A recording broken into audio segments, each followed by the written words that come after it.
On second thought, let's not do a review of this movie. It is a silly movie. Hello and welcome to another Starmen Just Watched. I am Devin, with me is Billy. Me! And yes, we watched Monty Python and the Holy Grail. A classic comedy. You do have to like British comedy though. Yeah, that's the thing. Like, this is like hit home.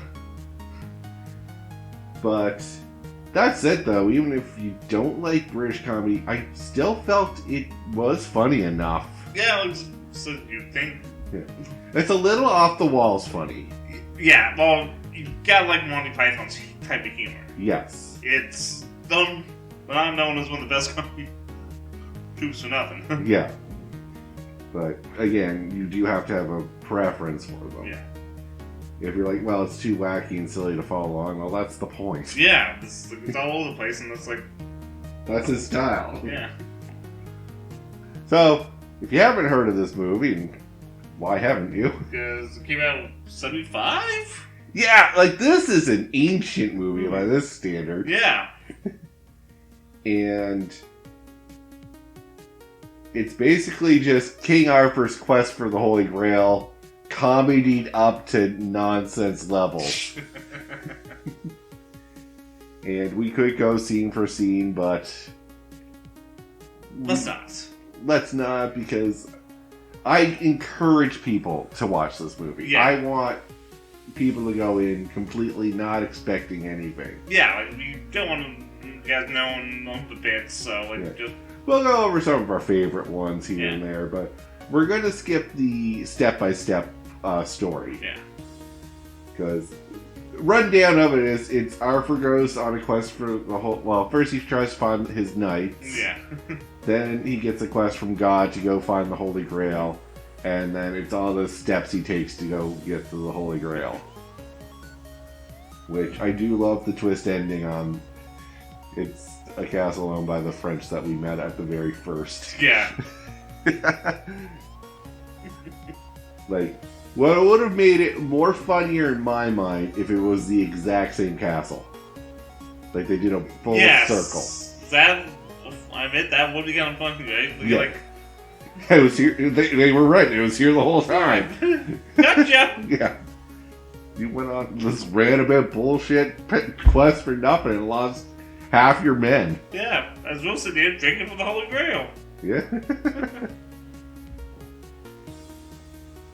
So, nostalgia reasons. When was the first time you saw this movie? Ooh, I want to say late 90s, early 2000s. Okay, so you were... Probably teens? Yeah. I was in my 20s when I first saw this. The funny story is I was first introduced to this movie actually really early on, but I never got a chance to watch it. Oh, okay. Our history teacher put it on because one of the students brought it in, and he puts it in and he just wants to see the Black Knight scene. He's like, there's no historical accuracy to this, I just want to watch the scene. Nice. And we're like, alright. And I was like, what is this movie? I have to find it, but I never could find it. Yeah, it was, like, until it was released on DVD, it was really kind of fine, because one of my sisters had it taped off the TV, and even then it was... rare that it ever showed on TV. Yeah. So, it was like a Holy Grail in itself to find Monty Python and the Holy Grail. And then once it got a DVD release, it's like everyone owns it now. I have a copy of it just to be safe. Yeah. I got it on Blu-ray, so... Yeah.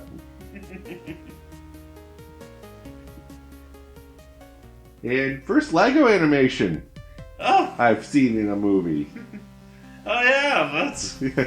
Yeah, the Camelot dance scene. Yeah. If you get the DVD copy or the Blu-ray copy. Yeah, you can either watch it by yourself or... actually in the movie. Yeah, insert it into the movie. Yeah. I love that feature. That was a weird, fun feature, but I love it. Yeah. Hey, best Lego adaptation we've ever seen. Exactly. Probably the only Lego adaptation. Now we're going to get a million quests asking us to do the Lego movies, and we're going to have to politely say, no chance in hell. Maybe. Not with Billy for sure.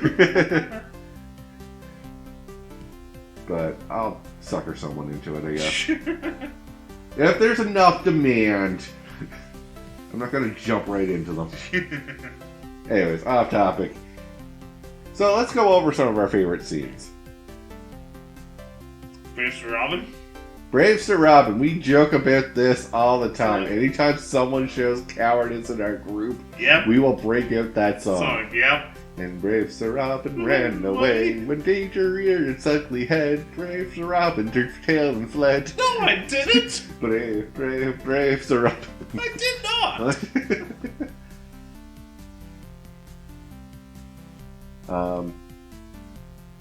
I like the witch scene. Yeah, that's... Because it's all this setup to, like, prove she's not a witch. And then it backfires. Like, oh. I guess she is a witch. I mean, can't argue that logic anymore. Like, she's peaceful.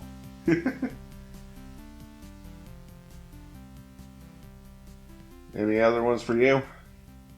Oh, the Camelot song. Come on, that's... The Camelot song is fun. Yeah. That's catchy, and sometimes I'll listen to that just on its own. Oh, yeah.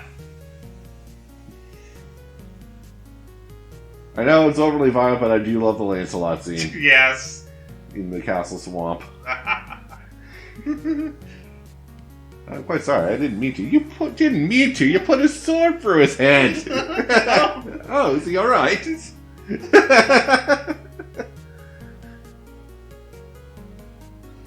like, oh, we'll bring out your dead. The bring out your dead one's good. Oh, I feel much better. I feel like taking a walk. You're not fooling anyone.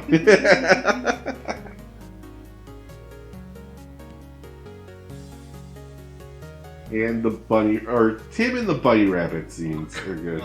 Yeah. You just don't see. No, you don't see that anymore. No. Just killer puppet rabbits. Yeah, I know, right? What happened to us, guys? What happened? Okay, scenes that didn't quite hit. Because there are a few that are like, Okay, we had a night? The Free-Headed Knight one, like, the overall of it is fine, but like the actual interaction, not really. No. I get that. I didn't mind it, but I can see why. Yeah, I said I didn't mind it, but it's not up there. Okay. The Castle Anthrax. Yeah, that's a little unsettling, and once you realize the ages of those girls. Yeah, it's like, And also, it just does kind of drag on for long, and even the movie points it out. Yeah. Also, the Knights Who Say Knee. Yeah, like... Just didn't hit home. No, and just like... Oh, the knight's formerly known as Knee, because I can't I think. Yeah, like, I'll never repeat that. And that's the joke of that, is you're never supposed to repeat that. No, because... They don't even repeat it. No.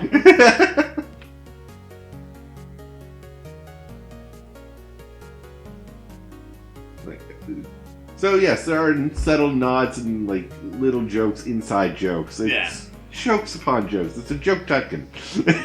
There you go. Nicely described. Thank you. And carry on jokes, the laden swallow.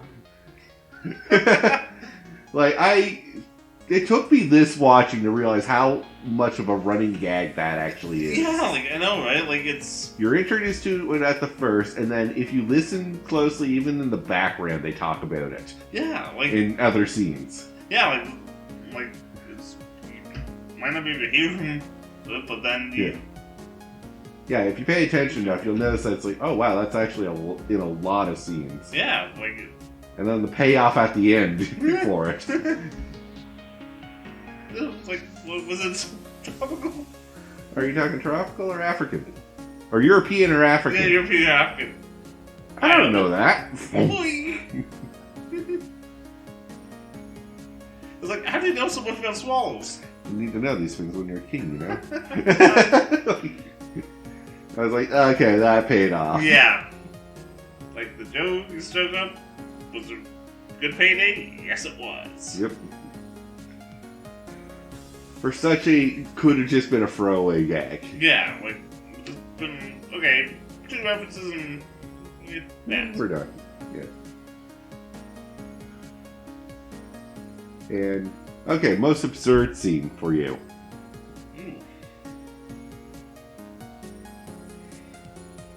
I know, this takes a little bit more thinking. Yeah. Like, there's one that's like, okay, that's a little too off the walls for even me. But I like it. Yeah. You don't have to hate it, but it's like... Yeah, I'm trying to think. The catapult scene at the first castle? Yeah! Where we launched cows and Jesus. then every farm animal known to man. Yeah. And then we launched the Trojan bunny rabbit. Yeah. It's like, alright, so what we do, we'll get... They'll reel it in, then we'll get out. Yeah, and me, Sir Lancelot, and Galahad will get out at night, not only catching them by surprise, but unarmed. Oh wait, who's gonna jump out? Me, Sir Lancelot, and Galahad. They are already, like, taking the rabbit in. Yeah, they were taking it in, like... And I was like, okay, that's the end of the scene. Yeah. And then you hear the catapult noise, and then you just see the... And they send it back, and... And that poor Smuck gets it in the end. Oh. Not bad, man. Yeah, he died.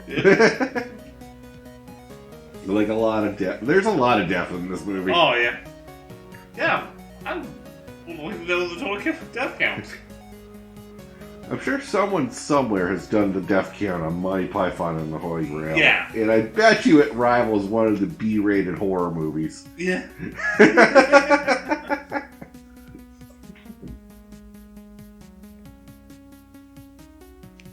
Okay, so we kind of did things we liked and things we didn't like about the movie, so... What made you watch it? Because this does not seem like a movie you would actually watch. Because you do not like medieval fantasy. Yeah, well, I know, right? Like, yeah, this is why I'm bringing it up. Plus, with Monty Python, I did like it a little bit. Okay, so it's because of the Monty Python branding. Yeah. Okay. Yeah, because back in the day, we would watch it on PBS. Fair enough. And I do like some British comedies. Yeah. See, I'm not a British comedy person. Hmm. The reason I like this is because I do know the source material. Yeah. Arthur and the Holy Grail. Oh, yeah. Knights this of the is Round all, that's all you, right? Yeah. So, to see a spin on that, and a very comical and hilarious spin on that, is worth my while. Yeah, like, you don't see them doing a comical take on it. No.